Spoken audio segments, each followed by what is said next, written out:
Bon, alors, bienvenue à la 41e vigile qu'on fait ici au Champ de Mars. Ça veut dire qu'il en reste 12 avant qu'on ait bouclé la boucle et on est passé un an ici au Champ de Mars. Alors, je vais inviter d'abord dans un premier temps les gens qui ont des textes à lire à venir les lire. Sinon, c'est moi qui vais faire mon feuilleton habituel. Et ensuite, ce sera la période ouverte au débat libre. Alors, il n'y a personne qui a de texte à lire. Peut-être quelque chose? Ah. Non, je l'ai pas. Non, tu l'as pas. Bon. Non, tu l'as pas. Alors, c'est le feuilleton pour se réchauffer un peu. Alors, comme chaque semaine depuis le 12 novembre, je vous lis un article de l'art de la guerre de Sun Tzu, tel que traduit par le père Amyot en 1772. Résumé de l'article précédent. Il y a 9 changements aux circonstances qui doivent engager un bon général à déplacer son armée. La première, c'est si il se trouve dans un lieu marécageux ou des lieux étroits ou toute autre sorte de lieu dangereux, ou il sent qu'il va rester coincé. Le deuxième, c'est s'il se retrouve dans des lieux trop isolés. Le troisième, dans des lieux sans eau ou autre commodité. Le quatrième, si le général se trouve dans des lieux de mort, c'est-à-dire des lieux où l'armée risque de mourir à petit feu. À ce moment-là, il faut sortir et combattre. Le cinquième, s'il se trouve dans un lieu plein de défilés, où il risque une embuscade, il faut sortir de cet endroit-là sans attaquer. Mais si jamais on vous attaque, il faut riposter avec la dernière énergie. Et vous ne vous arrêtez que quand vous avez massacré toute l'armée ennemie. Et même quand vous l'avez massacré, restez sur vos gardes, on peut encore vous surprendre. La sixième, ne faites jamais le siège d'une ville bien fortifiée, même si cette ville-là est toute petite. Le septième, tout avantage obtenu sans aucun risque, même le plus petit, doit être pris. C'est-à-dire que dès que vous pouvez avoir un avantage et que vous courez aucun risque à le prendre, prenez-le, parce qu'il n'y a pas de petits avantages. Le huitième, avant de prendre tout avantage, vous risquez de perdre des choses, comparez les gains et les pertes que vous allez obtenir, et puis décidez.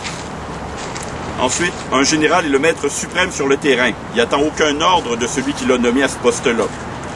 Celui qui l'a nommé là, l'a nommé pour une seule raison, vaincre. Aussi, un bon général ne suit jamais un plan précis, ni même approximatif. Il s'adapte toujours aux circonstances présentes. Il sait distinguer les fausses pertes des vraies pertes, les faux avantages des vrais avantages. Il s'attend toujours aux situations les plus dures et les plus pénibles. Par ses qualités, il se tient au-dessus de la mêlée, au-dessus de ses hommes. Mais il travaille sans cesse à développer le vice chez ses ennemis. Il se tient aussi, pour finir, à l'écart de 5 sortes de dangers. Une trop grande témérité, qui le pousserait à mourir pour rien. Une trop grande prudence, qui ferait qu'on le coincerait et puis qu'il se ferait avoir. Une colère trop vive, qui le ferait agir trop vite. Un sens de l'honneur trop pointilleux, qui aussi le ferait agir à mauvais escient. Et surtout, une trop grande compassion pour ses hommes. Sans être trop dur avec eux, il doit les soumettre à un effort constant. En tout, donc, un bon général doit être équilibré. Maintenant, l'article 9 de la distribution des moyens. Sun Tzu dit « Avant que de faire camper vos troupes, sachez dans quelle position sont les ennemis. Mettez-vous au fait du terrain et choisissez ce qui leur a de plus avantageux pour vous. On peut réduire à 4 points principaux ces différentes situations. 1. Si vous êtes dans le voisinage de quelques montagnes, gardez-vous bien de vous emparer de la partie qui regarde le nord. Occupez au contraire le côté du midi. Cet avantage n'est pas d'une petite conséquence. Depuis le penchant de la montagne, étendez-vous en sûreté jusque bien avant dans les vallons. Vous y trouverez de l'eau et du fourrage en abondance. Vous y serez égayé par la vue du soleil, réchauffé par ses rayons. Et l'air que vous y respirez sera tout autrement salubre que celui que vous respireriez de l'autre côté. Si les ennemis viennent par derrière la montagne dans le dessein de vous surprendre, instruits par ceux que vous aurez placés sur la cime, vous vous retirez à loisir, si vous ne vous croyez pas en état de leur faire tête, ou vous les attendrez de pied ferme pour les combattre, si vous jugez que vous puissiez être vainqueur sans trop risquer. Cependant, ne combattez sur les hauteurs que lorsque la nécessité vous y engagera. Surtout, n'y allez jamais chercher l'ennemi. 2. Si vous êtes auprès de quelque rivière, approchez-vous le plus que vous pourrez de sa source. Tâchez d'en connaître tous les bas-fonds et tous les endroits qu'on peut passer à gris. Si vous avez à la passer, ne le faites jamais en présence de l'ennemi. Mais si les ennemis plus hardis ou moins prudents que vous veulent en hasarder le passage, ne les attaquez point, que la moitié de leurs gens ne soit de l'autre côté.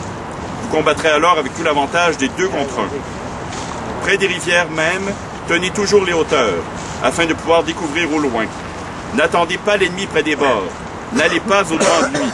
Soyez toujours sur vos gardes de peur qu'étant surpris, vous n'ayez pas un lieu pour vous retirer en cas de malheur. 3. Si vous êtes dans des lieux glissants, humides, marécageux et malsains, sortez-en le plus vite que vous pourrez. Vous ne sauriez vous y arrêter sans être exposé aux plus grands inconvénients. La disette des vivres et les maladies viendraient bientôt vous y assiéger. Si vous êtes contraint d'y rester, tâchez d'en occuper les bords. Gardez-vous bien d'aller trop avant. S'il y a des forêts aux environs, laissez-les derrière vous. 4. Si vous êtes en plaine, dans des lieux unis et secs, ayez toujours votre gauche à découvert. Ménagez derrière vous quelque élévation, d'où vos gens puissent découvrir au loin. Quand le devant de votre camp ne vous présentera que des objets de mort, ayez soin que les lieux qui sont derrière puissent vous offrir des secours contre l'extrême nécessité. Tels sont les avantages des différents campements. Avantages précieux, d'où dépend la plus grande partie des succès militaires. C'est en particulier parce qu'il possédait à fond l'art des campements que l'empereur jaune triompha de ses ennemis et soumit à ses lois tous les princes voisins de ses États. Il faut conclure de tout ce que je viens de dire, que les hauteurs sont en général plus salutaires aux troupes que les lieux bas et profonds. Dans les lieux élevés même, il y a un choix à faire, c'est de camper toujours du côté du midi, parce que c'est là qu'on trouve l'abondance et la fertilité. Un campement de cette nature est un avant-coureur de la victoire. Le contentement et la santé, qui sont la suite ordinaire d'une bonne nourriture prise sous un ciel pur, donnent du courage et de la force aux soldats, tandis que la tristesse, le mécontentement et les maladies l'épuisent, l'énervent, le rendent pusillanime et le découragent entièrement. Il faut conclure encore que les campements près des rivières ont leurs avantages qu'il ne faut pas négliger et leurs inconvénients qu'il faut tâcher d'éviter avec un grand soin. Je ne saurais trop vous le répéter, tenez le haut de la rivière, laissez-en le courant aux ennemis. Outre que les gués sont beaucoup plus fréquents vers la source, les eaux en sont plus pures et plus salubres. Lorsque les pluies auront formé quelques torrents, ou qu'elles auront grossi le fleuve ou la rivière dont vous occupez les bords, attendez quelque temps avant que de vous mettre en marche. Surtout, ne vous attardez pas à passer de l'autre côté. Attendez pour le faire que les eaux aient repris la tranquillité de leur cours ordinaire. Vous en aurez des preuves certaines si vous n'entendez plus un certain bruit sourd, qui tient plus du frémissement que du murmure, si vous ne voyez plus d'écume surnager, et si la terre ou le sable ne coule plus avec l'eau. Pour ce qui est des défilés, des lieux entrecoupés par des précipices et par des rochers, des lieux marécageux et glissants, des lieux étroits et couverts, lorsque la nécessité ou le hasard vous y aura conduit, tirez-vous-en le plus tôt qu'il vous sera possible. Éloignez-vous-en le plus tôt que vous pourrez. Si vous en êtes loin, l'ennemi en sera prêt. Si vous fuyez, l'ennemi poursuivra et tombera peut-être dans les dangers que vous venez d'éviter. Vous devez encore être extrêmement en garde contre une autre espèce de terrain. Il est des lieux couverts de broussailles ou de petits bois. Il en est qui sont pleins de hauts et de bas, où l'on est sans cesse ou sur des collines ou dans des vallons. Défiez-vous-en. Soyez dans une attention continuelle. Ces sortes de lieux peuvent être pleins d'embuscades. L'ennemi peut sortir à chaque instant vous surprendre, tomber sur vous et vous tailler en pièces. Si vous en êtes loin, n'en approchez pas. Si vous en êtes près, ne vous mettez pas en mouvement que vous n'ayez fait reconnaître tous les environs. Si l'ennemi vient vous y attaquer, faites en sorte qu'il ait tout le désavantage du terrain de son côté. Pour vous, ne l'attaquez que lorsque vous le verrez à découvert. Enfin, quel que soit le lieu de votre campement, bon ou mauvais, il faut que vous en tiriez parti. N'y soyez jamais oisif, ni sans faire quelque tentative. Éclairez toutes les démarches des ennemis. Ayez des espions de distance en distance, jusqu'au milieu de leur camp, jusque sous la tente de leur général. Ne négligez rien de tout ce qu'on pourra vous rapporter. Faites attention à tout. Si ceux de vos gens que vous avez envoyés à la découverte vous font dire que les arbres sont en mouvement, quoique par un temps calme, concluez que l'ennemi est en marche. Il peut se faire qu'il veuille venir à vous. Disposez toutes choses. Préparez-vous à le bien recevoir. Allez même au-devant de lui. Si l'on vous rapporte que les champs sont couverts d'herbes et que ces herbes sont fort hautes, tenez-vous sans cesse sur vos gardes. Veillez continuellement de peur de quelque surprise. Si l'on vous dit qu'on a vu des oiseaux attroupés voler par bandes sans s'arrêter, soyez en défiance. On vient vous espionner ou vous tendre des pièges. Mais si, outre les oiseaux, on voit encore un grand nombre de quadrupèdes courir la campagne, comme s'ils n'avaient point de gîte, c'est une marque que les ennemis sont aux aguets. Si l'on vous rapporte qu'on aperçoit au loin des tourbillons de poussière s'élever dans les airs, concluez que les ennemis sont en marche. Dans les endroits où la poussière est basse et épaisse sont les gens de pied. Dans les endroits où elle est moins épaisse et plus élevée sont la cavalerie et les chars. Si l'on vous avertit que les ennemis sont dispersés et ne marchent que par peloton, c'est une marque qu'ils ont eu à traverser quelques bois, qu'ils ont fait des abattis, qu'ils sont fatigués. Ils cherchent alors à se rassembler. Si vous apprenez qu'on aperçoit dans les campagnes des gens à pied, des hommes à cheval aller et venir, dispersés çà et là par petites bandes, ne doutez pas que les ennemis ne soient campés. Tels sont les indices généraux dont vous devez tâcher de profiter, tant pour savoir la position de ceux avec lesquels vous devez vous mesurer que pour faire avorter leurs projets et vous mettre à couvert de toute surprise de leur part. Et en voici quelques autres auxquels vous devez une plus particulière attention. Lorsque ceux de vos espions qui sont près du camp des ennemis vous feront savoir qu'on y parle bas et d'une manière mystérieuse, que ces ennemis sont modestes dans leur façon d'agir et retenus dans tous leurs discours, concluez qu'ils pensent à une action générale et qu'ils en font déjà les préparatifs. Allez à eux sans perdre de temps. Ils veulent vous surprendre. Surprenez-les vous-même. Si vous apprenez au contraire qu'ils sont bruyants, fiers et hautains dans leur discours, soyez certains qu'ils pensent à la retraite et qu'ils n'ont nullement envie d'en venir aux mains. Lorsqu'on vous fera savoir qu'on a vu quantité de chars vides précéder leur armée, préparez-vous à combattre, car les ennemis viennent à vous en ordre de bataille. Gardez-vous bien d'écouter alors les propositions de paix ou d'alliance qu'ils pourraient vous faire. Ce ne serait qu'un artifice de leur part. S'ils font des marches forcées et qu'ils croient courir à la victoire, s'ils vont et viennent, s'ils avancent en partie et qu'ils reculent autant, c'est qu'ils veulent vous attirer au combat.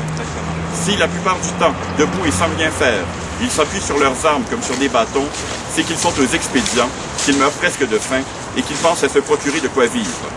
Si, passant près de quelques rivières, ils courent tous en désordre pour se désaltérer, c'est qu'ils ont souffert de la soif. Si leur ayant présenté l'appât de quelque chose d'utile pour eux, sans cependant qu'ils aient su ou voulu en profiter, c'est qu'ils se défient ou qu'ils ont peur.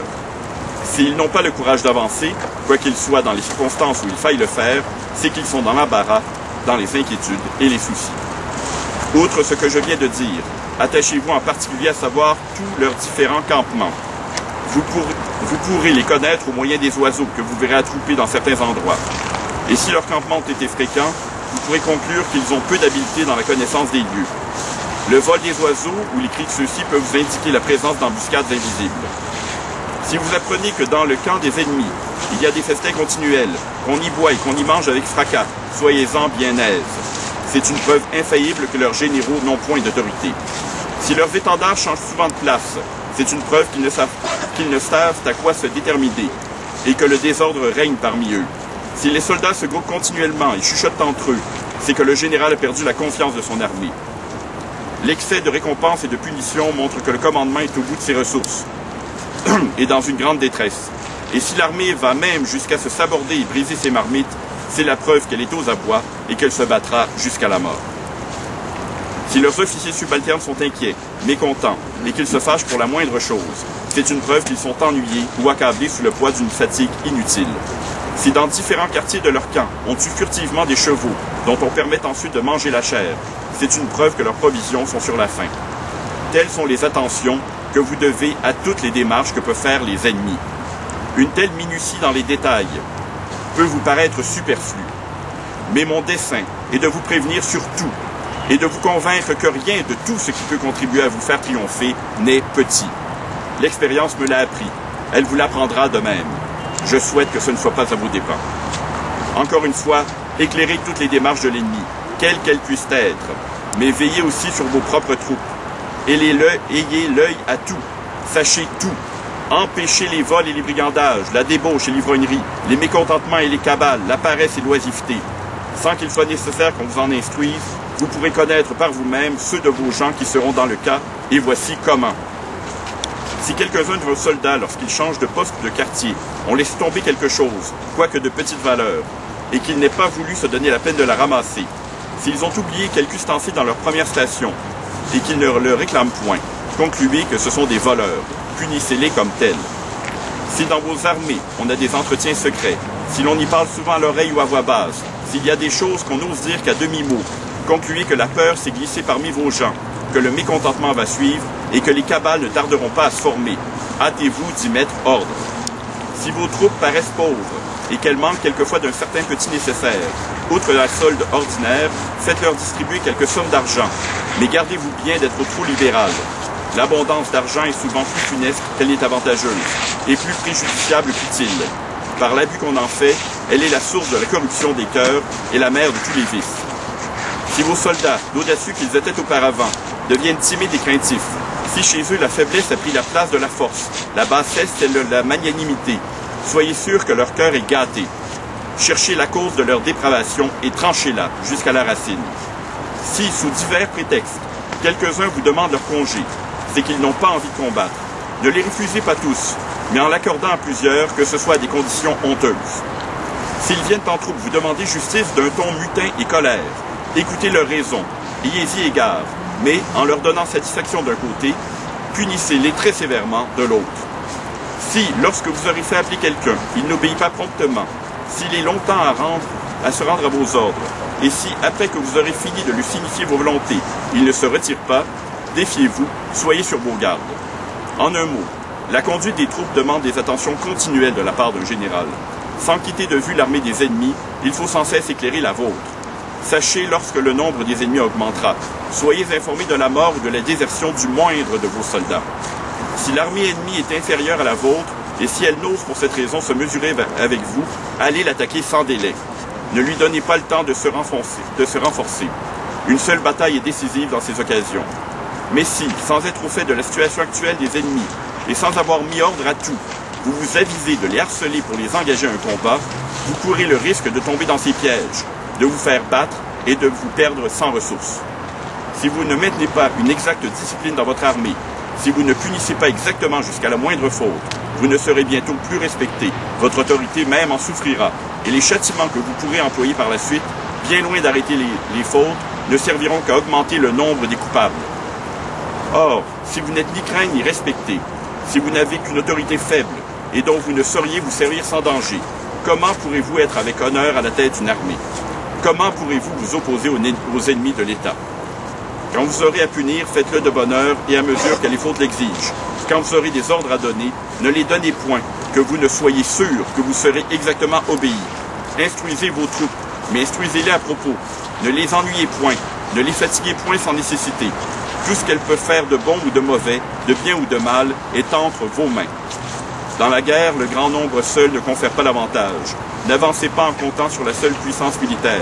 Une armée composée des mêmes hommes peut être très méprisable quand elle sera commandée par tel général, tandis qu'elle sera invincible, commandée par tel autre. Merci. Bon, maintenant le débat libre est ouvert. Est-ce que des gens qui veulent, oui, merci. Des gens qui veulent parler de choses et d'autres?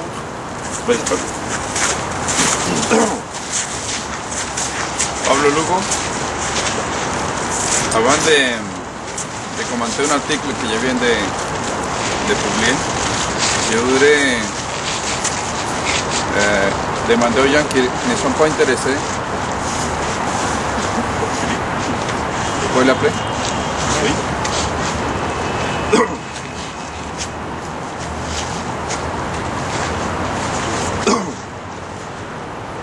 C'est ça, je vous répète que Vigile, non, c'est vrai, Vigile c'est pour un spectacle.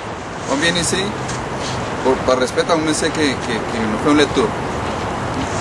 Alors, si on vient ici, c'est pour participer, en écouter ou en parlant, je ne sais pas, mais pas pour faire des réunions dehors de notre site, s'il vous plaît. Sinon, restez chez vous. Merci beaucoup. Voilà, j'ai écrit un article sur une critique que j'ai fait à la manifestation qui va se faire aujourd'hui devant Centre-Ville. Puis moi, je qualifie, moi je suis québécois, je qualifie tous les Québécois, moi aussi, d'ignorants puis de jaloux. C'est pour ça qu'on n'a pas fait l'indépendance jusqu'à maintenant. De jaloux? Jaloux, on est chial pour tout. Au lieu de trouver des solutions, on chiale. Puis moi j'ai fait la comparaison lorsque le peuple juif a quitté l'Égypte, puis pendant 40 ans était perdu, c'est la même chose qu'on a jusqu'à maintenant. Par la même raison, l'ignorance, puis chialer tout le temps. Je ne sais pas si vous connaissez cette histoire de Moïse, puis de Moïse. peu importe. Il y a une bonne nouvelle la semaine passée, sauf que était en anglais. Il y a cette nouvelle, jamais vous la trouverez en français. Aujourd'hui, je l'ai vu juste dans les devoirs, mais juste un petit extrait qui parlait sur la Jamaïque. Et moi, je parle depuis un mois sur Hugo Chavez. Je pense que l'influence de Hugo Chavez va arriver jusqu'ici au Québec. Okay? Hugo Chavez a dit on participe plus à la OEA, Organisation des États américains, puis on va créer la CELAC, la Communauté des États latino-américains et des Caraïbes. Puis cette influence Jamaïque de dire à la figure de gouverneur général, c'est fini, on ne veut plus de la reine, on va devenir une république. Okay? Puis, alors j'ai fait la ressemblance, j'ai fait le lien entre Jamaïque. C'est vrai que Jamaïque c'est un pays, mais on aussi on peut faire ça. On peut commencer avec l'élection de gouverneur. Et les gens, c'est pour cette raison que je critique l'éducation. On est des ignorants parce qu'on a une éducation médiocre. Actuellement, j'ai fait des cours de sciences politiques à l'Université Laval. Je pense que j'ai croisé juste un professeur de Tran jusqu'à maintenant, excellent professeur. La plupart sont des médiocres, qui ont un côté ya M. René Lévesque, c'est politicien, puis c'est hâte, on peut dire ça. Ça veut dire c'est un orgueil d'être avec de grands personnages politiques, mais ils nous enseignent rien. Il dit, écoute Pablo, pour faire sortir la reine du Canada, du Québec, il faut un référendum dans chaque province. Puis il faut que le Premier ministre soit d'accord. Je dis non, c'est pas vrai ça. C'est pas vrai parce que regarde, pourquoi faire un référendum? Lorsque on a fait un référendum, à partir de 1794, on était obligé à rentrer au Canada. Jamais on a fait un référendum pour dire, le Québec, est-ce que vous êtes d'accord pour rentrer au Canada? C'est ça, alors pourquoi on doit accepter ça? Lorsqu'on a eu une constitution en 1982, c'est ça la question que je critique sur l'éducation. On enseigne juste le côté de une médaille, la même chose les médias. Il faut informer les deux côtés de la médaille. C'est possible. Aujourd'hui, si nous, je toujours dis, si nous faisons, je suis d'accord qu'on est des pacifistes, ok, on va faire la révolution à l'style Gandhi. Ok, qu'est-ce qu'on fait? On va juste acheter des produits québécois. Ok?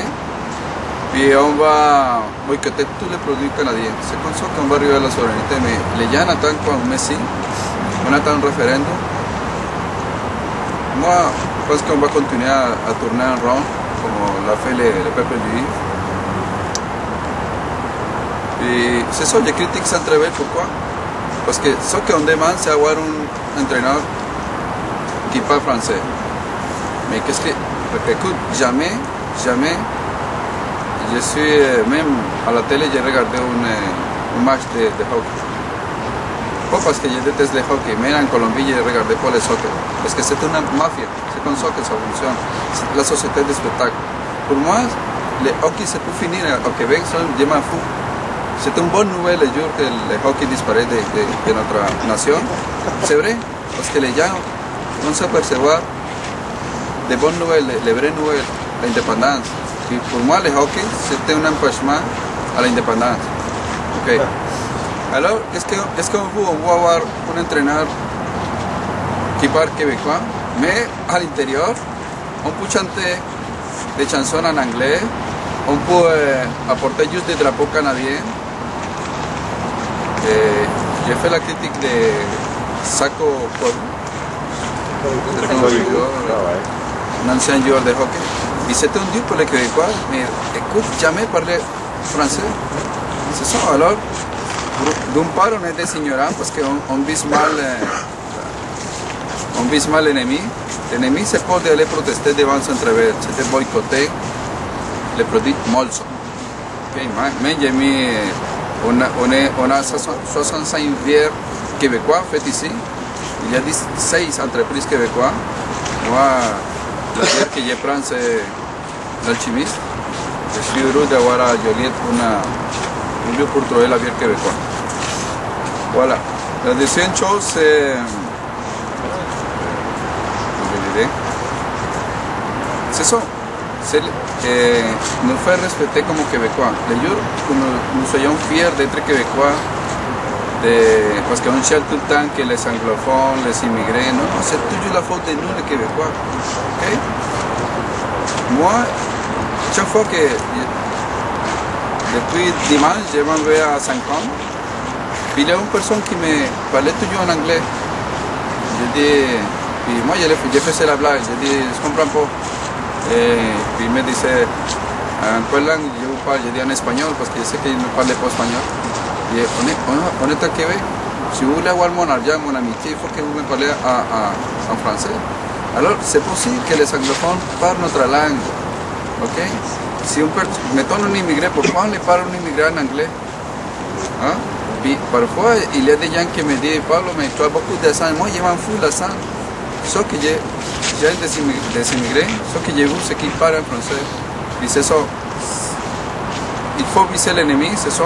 Je reviens, être fier d'être québécois. On demande toujours en français, boycotter tous les produits canadiens. Et voilà. Merci beaucoup. Merci, Pablo.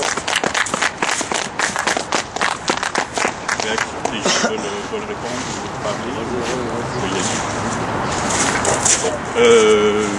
je vais, en fait, je ne veux pas répondre à Pablo, excusez-moi. Je vais abonder dans son sens d'une certaine manière, c'est-à-dire qu'il faut faire une distinction quand on a un sport national entre un sport qu'on pratique, et ça je suis tout à fait d'accord avec ça, et qu'on pratique le hockey, et qu'on joue dans les ruelles, et qu'on joue sur les patinoires, des choses comme ça, et le fait de s'écraser devant sa télé et de regarder le hockey qu'on nous offre et qu'on nous préfabrique et qu'on nous prémarche. Et effectivement, il y a un problème là, et bon, je répéterai pas ce que Pablo vient de dire. Je pense que bon, il y a eu des rires quand on disait le hockey, l'indépendance s'oppose. Je pense qu'il faut couper le hockey en deux affaires. Le hockey en tant que sport national dont on est fier, hockey pratiqué par des Québécois, dans lequel les Québécois sont bons, et un produit pré-mâché dont les Américains contrôlent à peu près tous les tenants et les aboutissants, et qui nous offrent, et nous on est baba devant ça et on réagit pas devant ça. En tout cas, ça c'est ma position. Et sur la question de l'inculture et des choses comme ça, mais ça, je vais encore défendre malheureusement le pauvre Québec. Oui, je suis d'accord. Pour ignorance, il faut aussi faire les distinctions entre les savoirs ancestraux, là, ça Charles Hamel en avait déjà parlé avec moi, et les connaissances politiques et les connaissances des tenants et des aboutissants, les ramifications de toutes les compagnies, des choses comme ça. Nous sommes maintenus systématiquement dans l'ignorance de ces choses-là. Et on est maintenu aussi dans une peur de manquer d'argent, ce qui fait que oui, on va acheter les produits Molson plus que les bières québécoises parce que sont moins chères. C'est tout. Et ça va toujours jouer sur cette affaire-là. Il y a une peur de manquer des choses. Et oui, et les gens vont aller chez Walmart, même si Walmart, c'est une compagnie absolument à vomir, parce que c'est moins cher. Et ils vont dire, on n'a pas les moyens de faire autrement. Et oui, ça peut être ça. Hein? C'est ça. Walmart va dire, on achète des produits québécois. Oui, ils vont se mettre une couleur québécoise pour camoufler certaines affaires. Mais oui, mais le problème qu'on a autant dans le mouvement indépendantiste que pour la société au complet, je pense que on peut presque faire d'ici un microcosme et élargir au mouvement indépendantiste, ensuite élargir la population québécoise. Il y a le problème de la coordination. Il faut qu'on soit coordonné, il faut qu'on ait une vision des choses et qu'on s'entende dessus. Si tout le monde a l'impression d'avoir la solution au problème et que tout le monde dit « ben écoutez-moi, c'est moi qui ai la solution au problème », on n'y arrivera jamais à se coordonner et à aller dans le même sens. Et c'est ça le défi, selon moi, de 2012, c'est de travailler à amener des idées sur la table, à écouter les idées des autres et à essayer de, je sais pas comment, et effectivement on cherche un messie. Pourquoi? Parce que le messie, c'est la seule personne qui va nous dire la vérité, et à partir de là, on va savoir, ok, tant qu'on écoute cette personne-là, tout va bien, tout est beau. C'est la solution simple. Et c'est une solution qui nous a toujours paralysés. Et il faut passer à un autre stade. Comme je l'ai dit il y a de très nombreuses semaines, il faut tous être des messies d'une certaine manière. Il faut tous être des porteurs d'indépendance du Québec et tous se dire on est des morceaux d'un casse-tête et on est des éléments de la solution. On n'est pas toute la solution et on a besoin de tous les autres pour arriver à quelque chose. Et il faut écouter tout le monde et avancer ensemble. Mais je ne sais pas encore la clé de comment, j'ai pas d'idée, personnellement, s'il y en a qui en ont, amenez-les, j'ai pas d'idée de comment se coordonner, mais la clé, c'est la coordination, et la clé, c'est le mot d'ordre. La clé, c'est d'être d'accord tous à aller dans le même sens et à y aller en masse, parce qu'il y a des solutions qu'on peut apporter, mais il faut que tout le monde le fasse. S'il y en a 3-4 qui le font dans un coin, ça donnera jamais rien. Il faut qu'on ait des masses critiques de 10 000 personnes qui appliquent la même politique dans le même sens. Merci.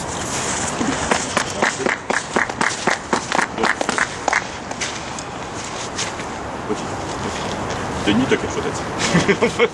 Je le sens dans ton œil. Vas-y, réponds. Dis-nous les étapes. Découragé. J'ai lu un article de Stéphane Laporte aujourd'hui qui dépassait beaucoup. Il s'indignait un peu du fait que ça a pris la nomination d'un entraîneur unilingue anglais pour déclencher, c'est comme l'océan qui a fait déborder la tasse. Et parce que ça fait tellement longtemps on est comme des mollusques. Hein? Je sais pas l'histoire de l'évolution, comment ça a pris de temps à se monter une vertèbre puis de se tenir debout, mais le peuple québécois, ça ressemble à ça un peu.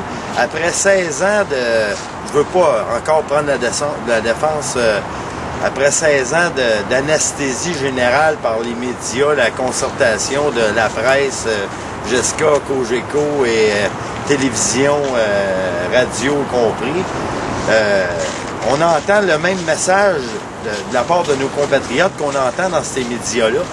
Et moi, ça m'exaspère un peu parce qu'on perd l'histoire du Québec. La première révolution, elle s'est faite au Forum. La première révolution du Québec, ça a été la révolution de Maurice Richard. Mais en arrière de ça, du congédiement de Maurice Richard pour les finales, il y avait toute la discrimination qui existait déjà au niveau de la Ligue nationale au sujet des francophones. Et ça n'a jamais arrêté. Les ennemis n'ont jamais cessé de tirer. L'assimilation, le génocide des francophones, c'est une histoire qui existe.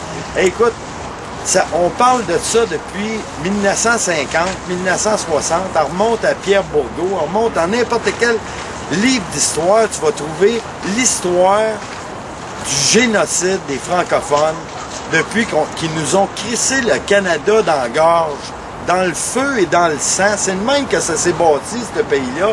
Puis il n'arrête pas, là, il n'arrête pas encore, ça continue à tous les jours. À tous les jours, on est attaqué, on se fait voler, on se fait mentir, on contrôle l'information, on chloroforme le peuple à coups de messages médiatiques.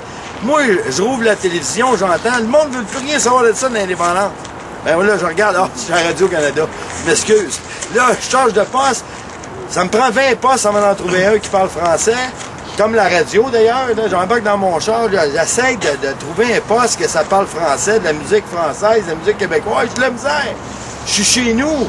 Puis je me fais bombarder d'anglais. Je me fais bombarder sur toutes les bases. C'est pas vrai. On est des racistes. C'est rendu que tu fais juste affirmer le fait que tu veux vivre chez vous, en français, t'es un radical, t'es un extrémiste, t'es un anglophone, hey, t'es pas correct de parler français chez vous.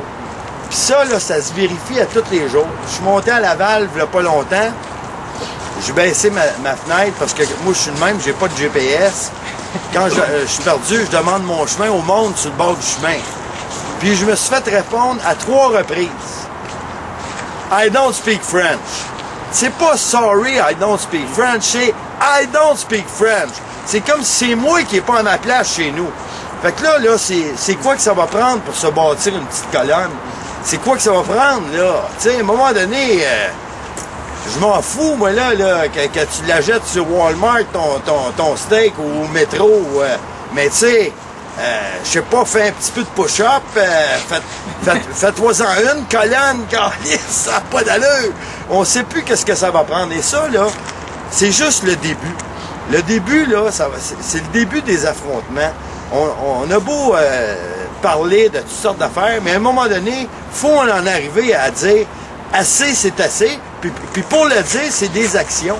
c'est plus les paroles, c'est plus du placotage. On peut en faire des petites réunions dans nos cuisines, dans nos salons.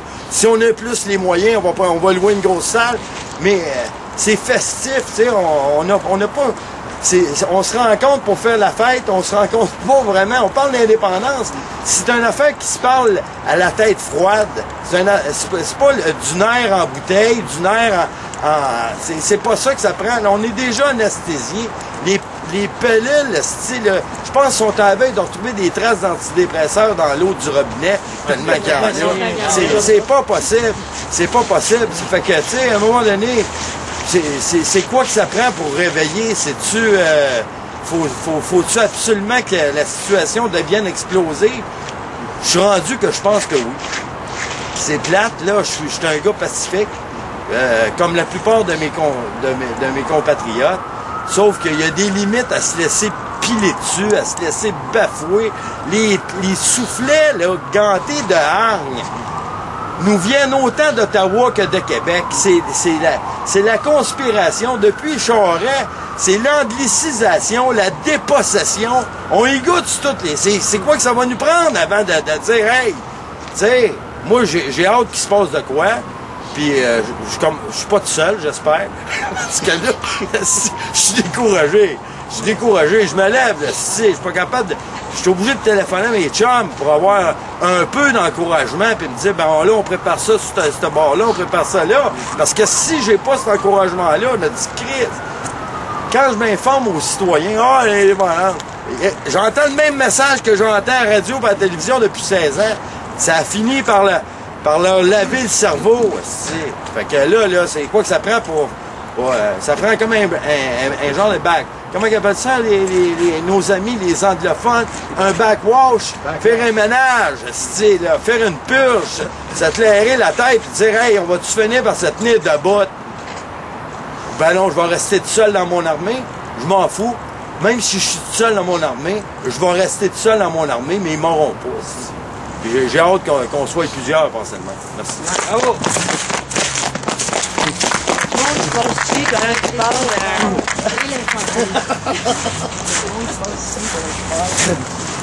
Réal Mathieu. Je pense que j'en ai déjà parlé quand j'habitais Terrebonne, là, la rivière des Mille-Îles, là. Il y a un barrage pour contrôler le niveau d'eau. Et sur le barrage, il y a des panneaux d'information à propos d'un poisson qui s'appelle... Avant, il s'appelait le suceur cuivré.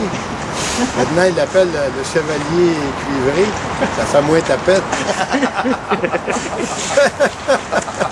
Mais c'est un poisson qui est en voie de disparition. Puis dans la rivière des Mille-Îles, c'est un poisson qui existe uniquement au Québec. Et ces aires de nidification sont très localisées. Il y en a 3 ou 4 dans la région de Montréal, puis il y en a un à Terrebonne. Et puis là, il nous explique que ce poisson-là est en voie de disparition, puis il faut le protéger. Puis là, il y a des organismes qui ont été fondés, qui sont subventionnés. Il faut sauver le suceur cuivré. Mais nous autres, les Québécois, OK, il y a une machine assimilatrice qui a été construite et on est la cible. On est en voie de disparition aussi, comme dit mon ami Denis. On ne réagit pas. OK? Maintenant, la réaction, c'est vrai, quand il y a beaucoup de gens qui disent qu'ils ne veulent plus rien savoir de l'indépendance, c'est parce que j'ai ma petite explication. Il y a eu le Parti québécois qui a été élu en 1976.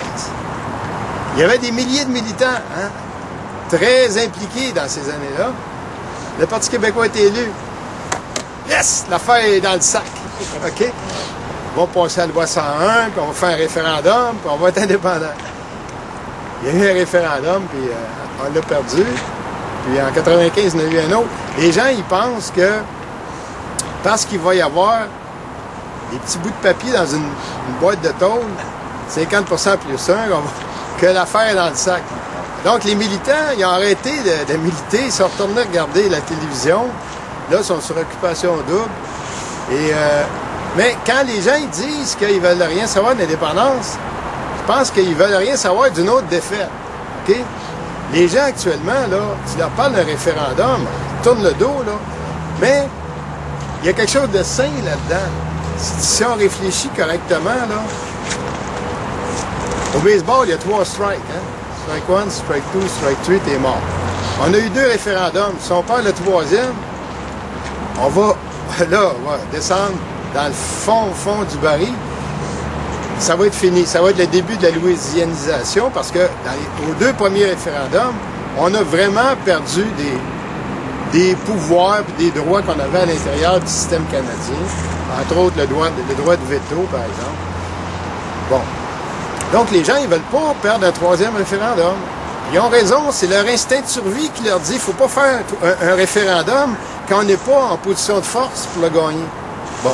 Qu'est-ce qu'on fait devant cette situation-là? La façon de remobiliser les gens,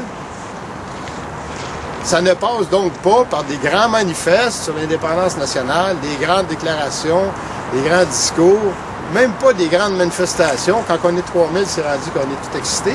Mais, tu sais, il y a déjà eu des manifestations de 100 000 personnes à Montréal. Là. Donc, il faut trouver la fibre sensible qui va faire que les gens vont se remobiliser sans avoir peur de subir une autre défaite. Et souvent, les mouvements sociaux, là, c'est... il y a des signes annonciateurs des mouvements sociaux. Et souvent, ça se passe du côté des artistes et dans le sport. Le sport, je ne sais pas si vous le savez, mais le sport, c'est inventé pour éviter des guerres. Ah ouais. Les gens vont s'affronter dans une joute, puis bon, il y a un gagnant, un perdant, mais on peut se reprendre, puis donc, c'est pour exprimer souvent l'instinct guerrier, puis ça évite des guerres entre nations. On se rencontre dans des arènes. Maurice Richard, comme tu as dit tout à l'heure, a été annonciateur de la Révolution des années 60, la Révolution tranquille, qui a fait que l'État du Québec est apparu très fort. Nationalisation de l'électricité, de l'éducation, du système de santé, des affaires sociales, prise de contrôle partiel de l'immigration, etc. Bon, la Révolution tranquille, on sait c'est quoi. Là, depuis la défaite du 2e référendum en 95, on a continué à se faire pressuriser. Là, le spring est pas mal compressé. Là. Et puis là, il arrive cette affaire-là de nommer un entraîneur unilingue anglais qui impose sa langue de travail aux journalistes. Les gens, là, ils ont vu là-dedans un casus belli, OK, où tu peux pas vraiment perdre. Tu as une chance de gagner. Une chance de gagner en faisant renvoyer ce coach-là, en imposant notre langue, notre culture. Et si on perd, bien, les chances sont minces qu'on perde. C'est bien parti l'affaire. Mais même si on perdait, ce serait pas grave. Tu sais, un jour ou l'autre, il va y avoir un autre coach canadien-français qui va revenir. Mais les gens ont vu là-dedans une lutte qui était gagnable. C'est important de ne pas s'attaquer à des montagnes. Hein? Quand tu es rendu un peu faible, tu es mieux de prendre une petite lutte, puis la gagner, puis en choisir une autre un peu plus grande, puis la gagner, puis aller de petite victoire en petite victoire, plutôt que de vouloir une grande bataille que tu vas perdre. Donc les gens ont vu là-dedans une bataille qu'on peut gagner. Puis là, les journalistes sportifs, c'est des Québécois, là. Ils sont écœurés là, d'être obligés de poser des questions en anglais à un coach, puis après ça, ils sont obligés de traduire pour écrire leurs articles ou passer à la radio, à la télévision, etc. Donc, les journalistes sportifs québécois ont bien réagi. En particulier Régent Tremblay, qui fait une job excellente. Et puis, il y a d'autres anciens joueurs de hockey comme Bob Sirois. Vive Bob Sirois.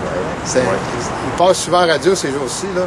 Alors, donc, cette bataille-là, pour que le français s'impose au Centre Bell, c'est une bataille qui est gagnable. Et puis, je souhaite, comme toi, que ce soir, ça brasse. Pour montrer que on se tient debout, puis on va les affronter, puis on les lâchera pas. Jeff Molson,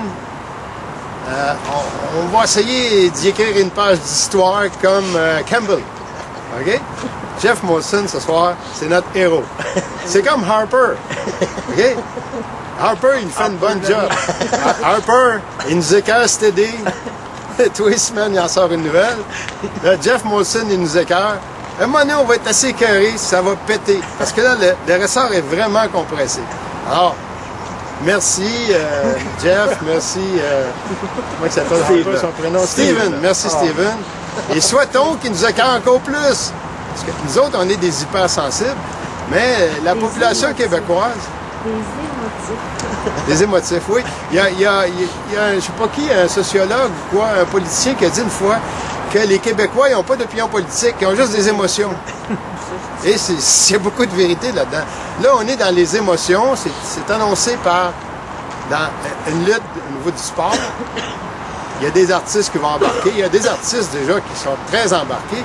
Si vous avez eu l'occasion d'aller voir le show des apartistes, quand c'est rendu que des humoristes, soit dans le Bye Bye 2011, ou dans des shows d'humoristes, quand c'est rendu qu'on parle ouvertement du vol des ressources naturelles par le gouvernement du Québec, puis les entreprises multinationales ou les entreprises comme Desmarais, Power Corporation, etc., quand c'est rendu que ce qu'on disait l'automne passé, on passait pour des extrémistes, puis là, c'est rendu que c'est monnaie courante dans des shows d'humour.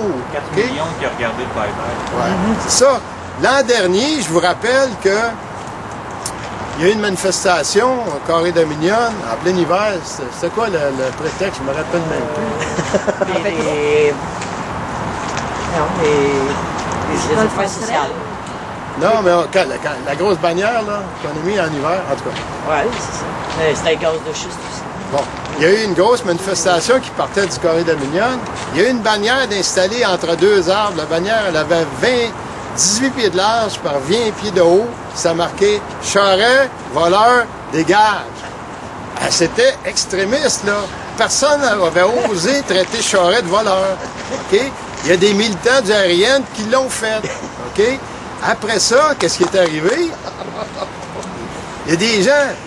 Il y a une quantité incroyable de personnes qui ont filmé cette bannière-là puis qui l'ont photographiée, puis on la trouve facilement sur Internet. Okay? Après ça, qu'est-ce qui est arrivé? Ça a continué de circuler. Il y a eu une campagne pour démoraliser les libéraux.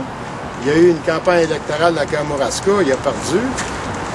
Le mot s'est passé qu'on les a traités de voleurs.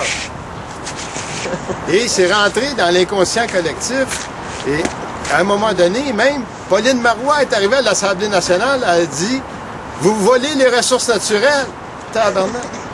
C'est rendu que la chef de l'opposition utilise le langage des extrémistes. Parce que quand nous autres, on avait dit ça, je vous rappelle qu'à l'Assemblée nationale, ça a été dénoncé comme...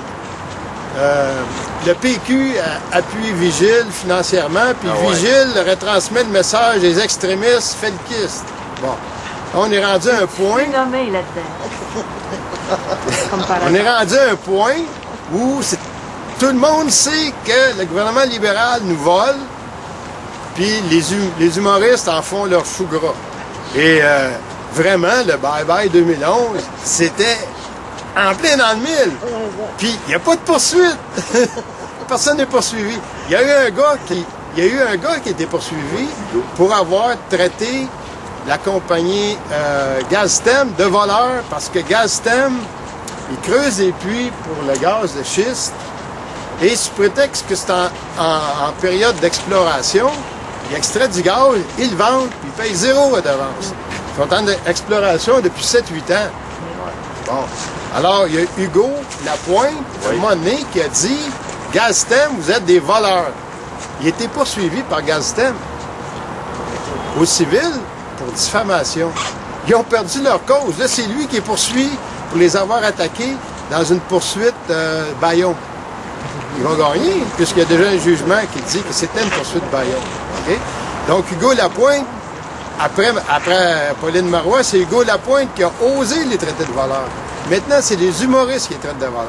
c'est rendu, là, c'est bien intégré. Les Québécois savent que le Parti libéral, c'est des voleurs, il faut les sortir. En mobilisant les gens sur des causes comme ça, l'identité nationale, le français au Centre Bell, les Indiens, on est indignés, OK? Le vol des ressources naturelles, en mobilisant les gens sur des thèmes comme ça, on peut les ramener dans la lutte, parce que c'est des luttes qui peuvent être gagnées. Un référendum, quand tu n'as pas le bon rapport de force, tu vas le perdre, surtout avec les machines qu'on a à affronter.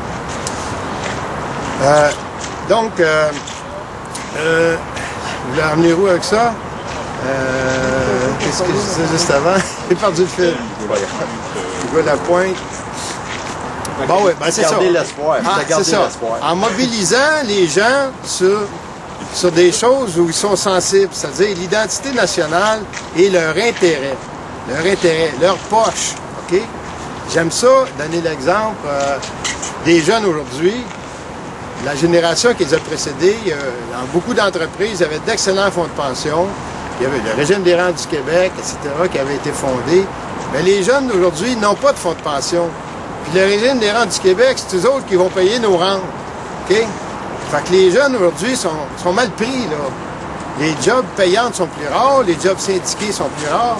Puis les jobs avec des fonds de pension, c'est rendu rare comme de la marde de pape. Donc les jeunes, s'ils veulent défendre leur intérêt et s'ils veulent préserver leur identité nationale, il faut qu'ils reviennent dans la lutte. Puis on se rend compte que sur le gaz de schiste, sur le pétrole, sur le plan Nord, les gens s'impliquent. Mais si on leur parle de faire l'indépendance puis de perdre un autre référendum, ça les écœure. Donc, il faut trouver les thèmes rassembleurs, unificateurs. Et je pense qu'un des meilleurs, c'est le vol des ressources, puis l'autre, c'est l'identité nationale. Le Parti libéral du Québec, c'est un parti d'intérêt. Les gens qui rentrent là-dedans, c'est pour leur intérêt privé. Les autres partis qui existent dans le camp indépendantiste, c'est des partis d'intérêt aussi. Mais c'est des partis qui défendent l'intérêt national, l'intérêt de tous les Québécois. Et c'est ça que... C'est là que les jeunes sont plus accrochés. Parce qu'on leur dit, pense à ton avenir, tu vas avoir des enfants, ça va te coûter les yeux de la tête. À chaque mois, il y a des nouvelles taxes qui arrivent. Puis on se fait dire qu'on est pauvre. Charest, cette année, il a coupé 800 millions dans l'éducation puis la santé. Puis ils nous disent qu'on est pauvre. On a 4 000 milliards de barils de pétrole dans le sous-sol de l'île d'Anticosti. C'est à nous autres. On pourrait sortir 70 de redevances là-dessus, comme en Norvège. Ils ont vendu ça à 10 cents l'hectare, avec des redevances ridicules de 4 ou 6 ils viennent de les augmenter. Là. Donc, il faut que les jeunes ils comprennent que s'ils veulent avoir un avenir intéressant dans un pays immensément riche comme le Québec, en ressources naturelles et en talent aussi, en matière grise, ben, il faut qu'ils luttent pour leur intérêt nationaux, parce qu'il y en a plusieurs intérêts. Donc, je pense que c'est par ce biais-là qu'on peut accrocher le plus de gens. Là, j'ai pensé, je suis aussi la plainte de l'histoire du vol des ressources. Il y a une plainte qui a été déposée à la Sûreté du Québec par le groupe MCN 21 et une trentaine de personnes. On a été déposé une plainte de vol de biens publics à la Sûreté du Québec et ça a été reçu et bien accueilli par l'escouade Marteau qui va enquêter là-dessus. Comme ils vont enquêter sur le plan Nord, c'est sorti cette semaine. Donc, il ne faut pas perdre d'espoir. Bonjour Sylvain, un orateur qui vient d'arriver. Il ne faut pas perdre d'espoir. Les gens sont... Je pense que la roue s'est remise à tourner. Puis les mobilisations vont se faire. Puis on continue le combat.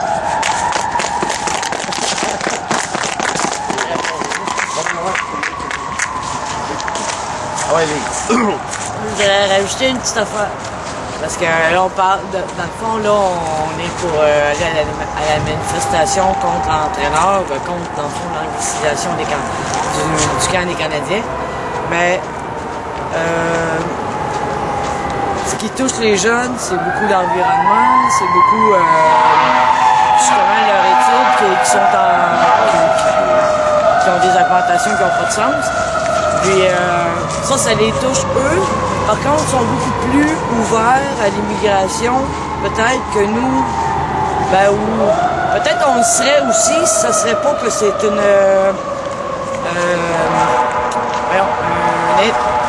immigration massive qu'on a depuis quelques années, avec des coupures pour les intégrer, les coffees puis tout ça, ça a été coupé.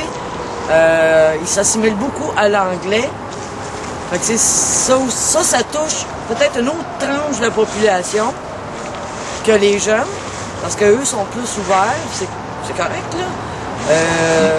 Sauf que nous, on voudrait bien aussi pouvoir bien les accepter, mais c'est difficile parce que on sent qu'on est en train de se faire noyer comme peuple de Québécois de souche.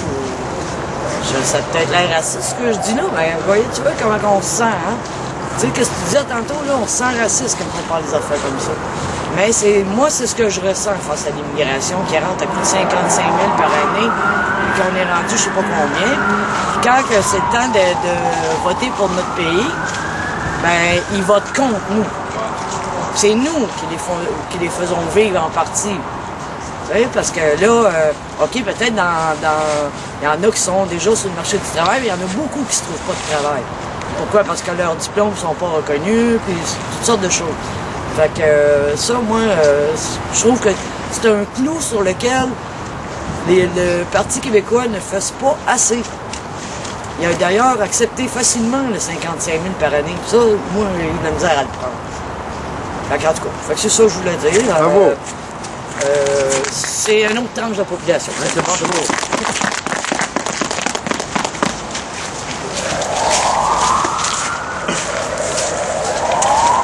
Bonjour mes amis. Je vous souhaite à tous et à toutes une très belle et heureuse année 2012. Année, évidemment... La dernière. La dernière. Eh oui. C'est la fin du monde. T'as vu en rire qui en pleurer, hein? Ben, c'est ça. Alors profitez-en, buvez, mangez, faites ce que vous voulez, parce que c'est la dernière. Hein, on pourrait faire l'indépendance avant la fin du monde, hein? On a une couple de mois. Avec les élections, on vote Marois ou un autre parti, peu importe. On fait l'indépendance, on pousse Charest dehors et on fait l'indépendance. Ça serait une solution extraordinaire. Au moins, on l'aurait faite avant la fin du monde. Bravo pour nous. Cette nouvelle année qui commence doit être une année qui nous permette de repartir sur de bonnes bases. Des bases solides. Des bases qui devront être celles pour notre nation. Des bases qui nous permettent de forger demain. On parle beaucoup de 2012 étant la fin des temps. C'est bien sûr une bonne blague que les Mayas nous ont fait et que notre monde est encore ici et sera encore là pour plusieurs années et de nombreux siècles. Mais avant que nous disparissions de cette planète, il faudrait quand même que nous puissions accomplir collectivement ce que nous devions accomplir. Et ce que nous devions accomplir, c'est de bâtir notre nation, de la faire naître. Elle n'est pas née, cette nation, comme un fœtus qui se refuse de naître, étant au sein de sa mère, arrachée il y a très longtemps, et dont la mère adoptive s'en fout royalement. Et nous allons fêter d'ailleurs sa représentante dans célébrer, ben, c'est pas nous, hein, c'est le Canada, qui va célébrer en grande pompe cette année, évidemment 2012, comme étant le 60e anniversaire de Sa Majesté la Reine d'Angleterre, Reine du Canada. Babette. Eh oui, Bébête qui aura ses 60, donc le 60e de Bébête, évidemment, de cette illustre souveraine. Le 60e du couronnement. Ah oui, ben oui, du couronnement, évidemment, de jubilé. C'est le jubilé. Alors, sur ce, nous allons faire quoi?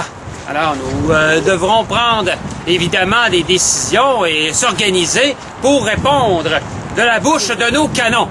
Eh oui, de nos canons verbaux, de nos canons médiatiques, par les médias sociaux et par des rassemblements, évidemment, nous pourrons faire savoir qu'elle n'est pas le bienvenu au Canada et qu'elle ne représente... Au Canada, le reste du Canada fera ce qu'ils veulent, mais au Québec, elle n'est pas le bienvenu au Québec. Et pour plusieurs d'entre les Canadiens aussi, beaucoup de Canadiens ne sont pas nécessairement très royalistes, on pourrait dire. Et tant mieux, s'ils sont devenus républicains, c'est à nous de le devenir. Alors, tout simplement qu'elle n'est pas devenue, elle n'est pas le bienvenu, parce qu'elle ne représente rien, elle ne représente qu'un passé lointain, et que l'avenir appartient à nous, le peuple. Le peuple qui doit se prendre en main, qui doit cesser, une fois pour toutes, d'être soumis à un ordre qui n'est pas le sien, et qui ne vient pas du peuple, qui n'est pas issu du peuple.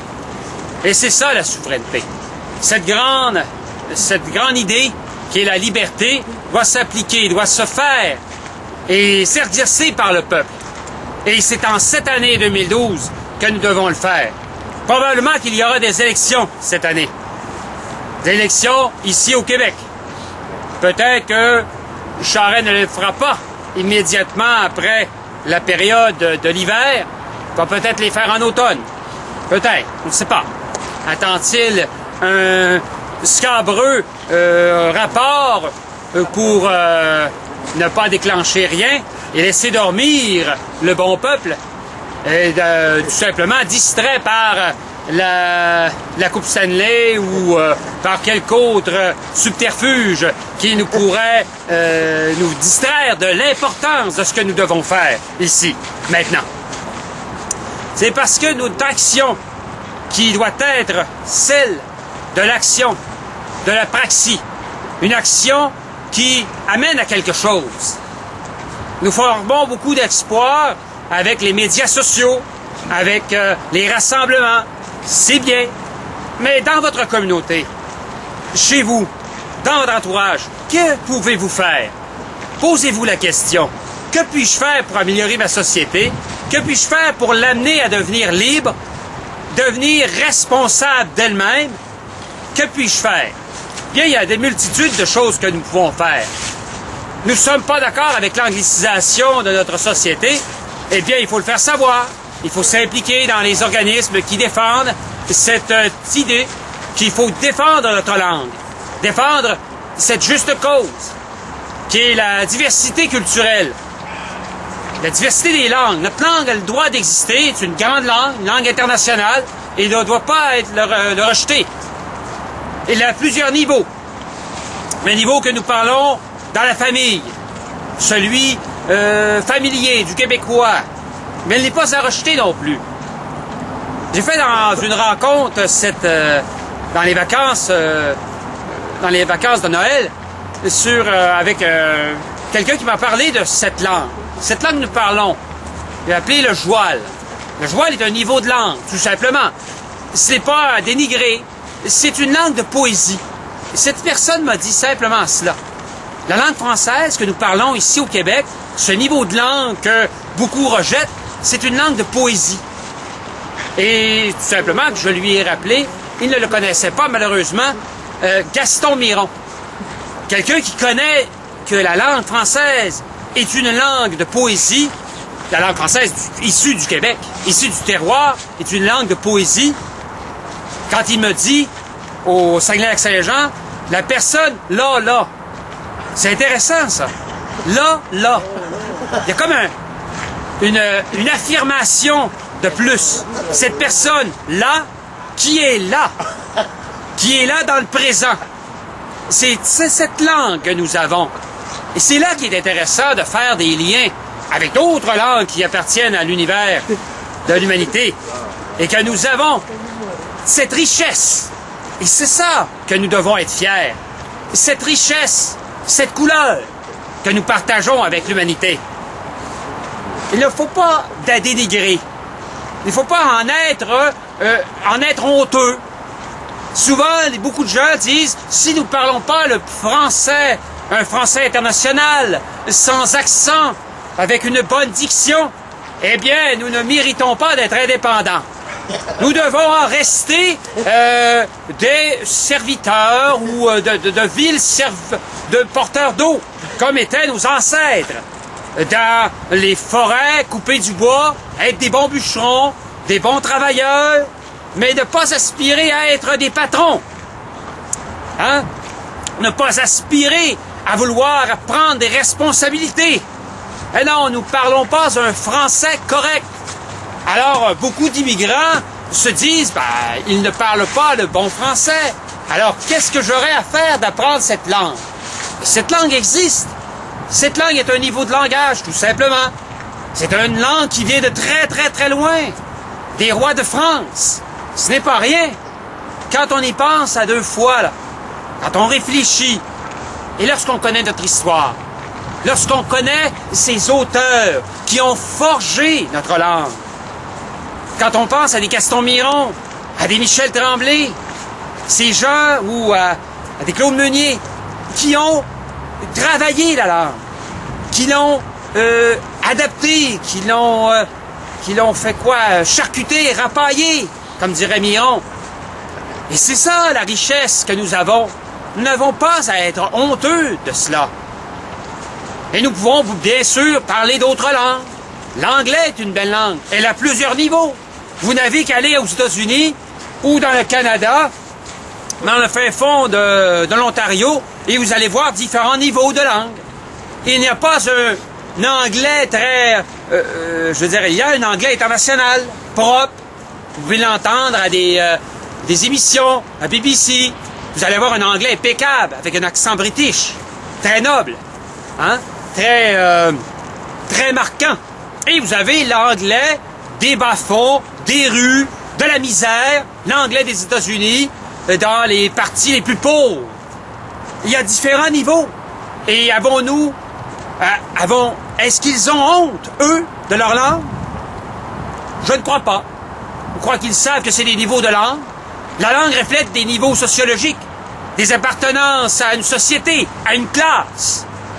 C'est ça que nous devons revoir. Revoir nos pensées. Revoir ce que nous devons faire. Il n'y a pas de honte à parler sa langue.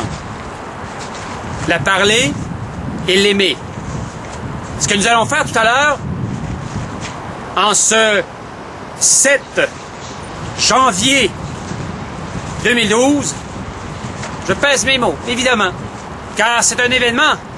Nous reprenons un combat qui a longtemps été celui de nos ancêtres, les Canadiens français et les Québécois dans la Révolution tranquille. Ce combat pour la langue, pour le respect de soi-même. Lorsque nous voyons des entreprises privées nier ce droit, le droit au respect, le droit de cette responsabilité qu'il y a envers nous, envers notre patrimoine. Nous existons ici depuis 400 ans. Ce n'est pas rien.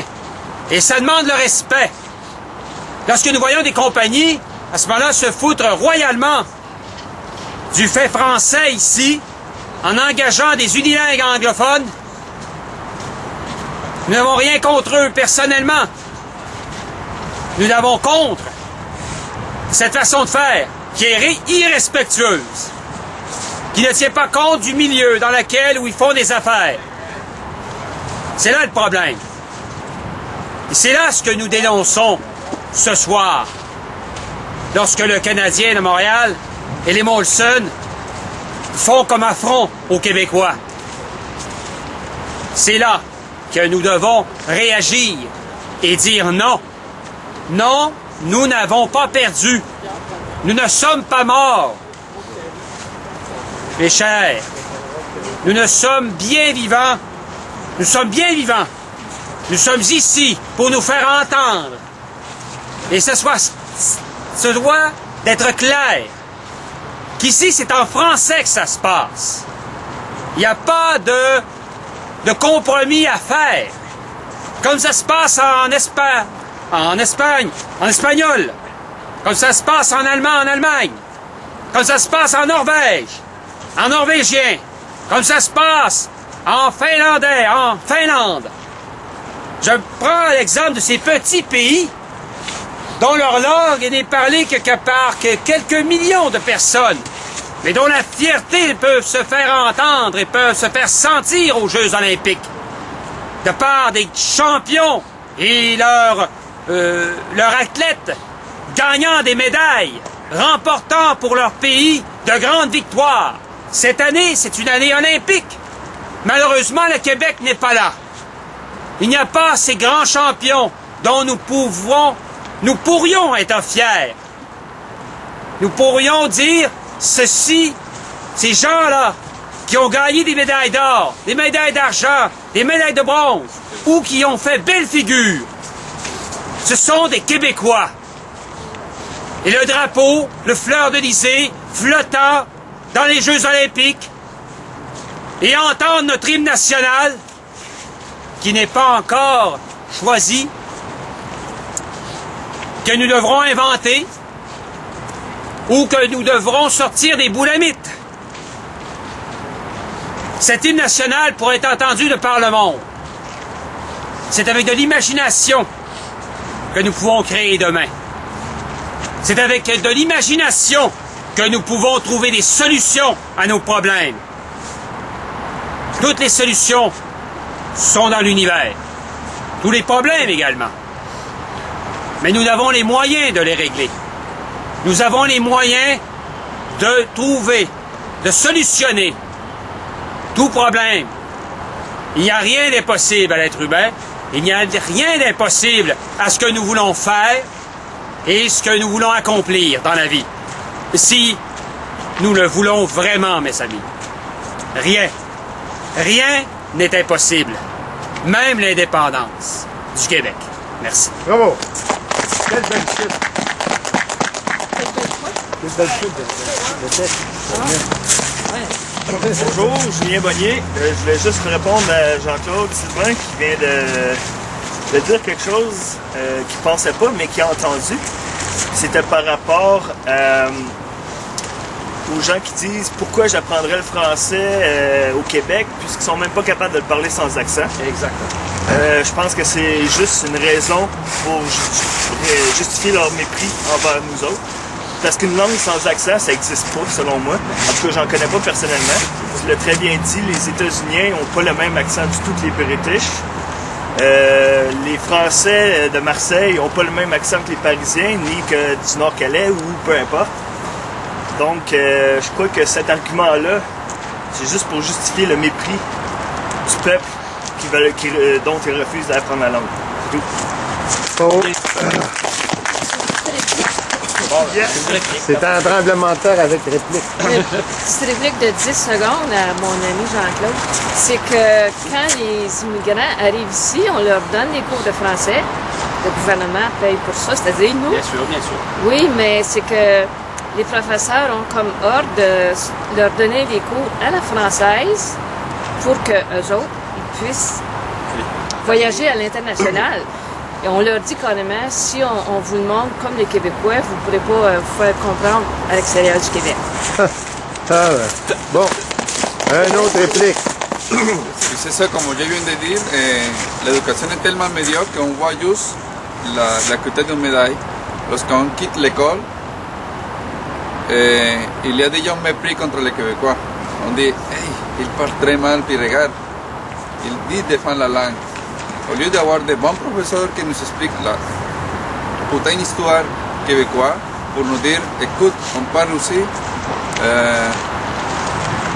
la langue de bois, non, les joueurs, c'est ça, c'est pas un mépris contre la langue, c'est comme, même en Colombie, si je dis, il faut que je pèse les mots avant de parler au nord de la Colombie, parce que ça, c'est le même espagnol, mais la connotation c'est différente. Alors je reviens toujours à la même chose, il faut que les immigrés aussi apprennent notre histoire, pour qu'on sorte lorsqu'on quitte l'école, parce que c'est vrai, on dit à quoi ça sert apprendre une langue, comme on l'apprend à l'école, si on est obligé à parler québécois, parce que c'est ça, ici on parle pas français, on parle québécois, puis les gens ne comprennent rien. Alors c'est une bonne idée d'expliquer aux gens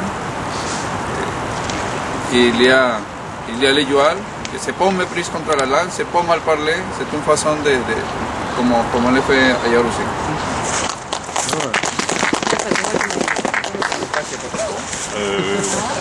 Thierry Vincent, s'il n'y a pas d'autres interventions, je vais conclure. Charles, tu as le texte du truc. Je vais conclure aussi en disant, je vais reprendre un peu ce que Réal Mathieu a dit. Effectivement, des actions, bon, l'exemple était très bon là, du fait de traiter charrette de voleurs. Il faut que ça commence quelque part, puis il faut que des messages commencent quelque part et ça prend des actions plus ponctuelles pour lancer des messages et ensuite ça se répand dans le reste de la population. Ça, c'est une action, c'est une chose à faire et c'est une chose à continuer. Dans cette veine-là aussi, il faut développer une ambition au Québec. Je trouve qu'on n'est pas assez ambitieux au niveau de nos désirs et de nos besoins. Une fois qu'on sera battu pour qu'il y ait un entraîneur francophone, est-ce qu'on peut aller se battre ensuite pour que à la Caisse de dépôt et de placement, ça ne parle qu'en français, qu'à la Banque nationale, ça ne parle qu'en français, et continuer, on dit OK, on a une petite victoire, une autre, on continue. L'autre chose aussi, c'est qu'il y a différentes sortes de combats qu'on doit combiner. Je parlais de coordination, mais il y a aussi différents combats dans nos vies individuelles qu'on doit faire. Il y a prêcher par l'exemple, évidemment. Il y a le fait de mener des actions. Et il y a le fait aussi qu'il y a une espèce de projet à très long terme qu'il faut faire. Et là aussi, il faut être ambitieux. Il faut refondre d'une certaine manière une certaine identité québécoise pour en faire quelque chose de plus... Ben, je n'ai que le mot ambitieux en tête, mais avoir des désirs et vouloir y croire. On a trop été élevés et éduqués dans une espèce de vision un peu réfrénée. Ah non, là, tu vas trop loin, t'en demandes trop, non, c'est trop cher, c'est trop beau, c'est trop grand. Non, on veut du grand, on veut du beau, on veut du rêve en couleur. Du rêve en couleur. Bon, t'en as fumé du bon, je l'ai entendu toute ma vie. On n'en peut plus, là. Là, on peut tout aérer, ouvrir, élargir, penser à long terme aussi. Oui, les actions ponctuelles, oui, les petites affaires, mais en même temps, commencer à développer à long terme et commencer à faire, avoir grand et avoir très, très grand. Bon, à moins qu'il y ait d'autres interventions, je vais fermer là-dessus. Ça va? Oui, bravo. Alors, c'est la déclaration. Nous sommes arrivés à ce qui commence. Lorsqu'un gouvernement élu par le peuple cesse d'agir dans l'intérêt de celui-ci, ignore délibérément et obstinément les réclamations légitimes de celui-ci, croyant gagner à l'usure, par le mensonge et l'abus de son autorité, ce qu'il ne peut obtenir dans la transparence et l'honnêteté la plus élémentaire, les citoyens et citoyennes de ce peuple ont le devoir et la responsabilité de le destituer. Dans tous les régimes démocratiques du monde, le mécontentement populaire à l'égard d'un gouvernement et de ses politiques peut et doit s'exprimer à l'occasion d'élections périodiques. Mais le statut équivoque et indéterminé du Québec dans le système fédéral canadien réclame des actions résolument distinctes de la part de ses citoyennes et citoyens. C'est à défaut d'appartenir concrètement, légalement, constitutionnellement au Canada que le Québec peut et doit, en des temps de crise majeure comme ceux que nous traversons, exercer une autorité inédite et sans précédent. En décidant d'agir, de révoquer ceux qui nous gouvernent, malgré toutes les réserves que commande une démocratie que nous estimons et respectons plus que tout, le Québec fonde par le fait même son indivisible appartenance, une et inaliénable, laquelle s'inscrit dans les limites historiquement et politiquement reconnues de son territoire. Nous sommes arrivés à ce qui commence. Bravo.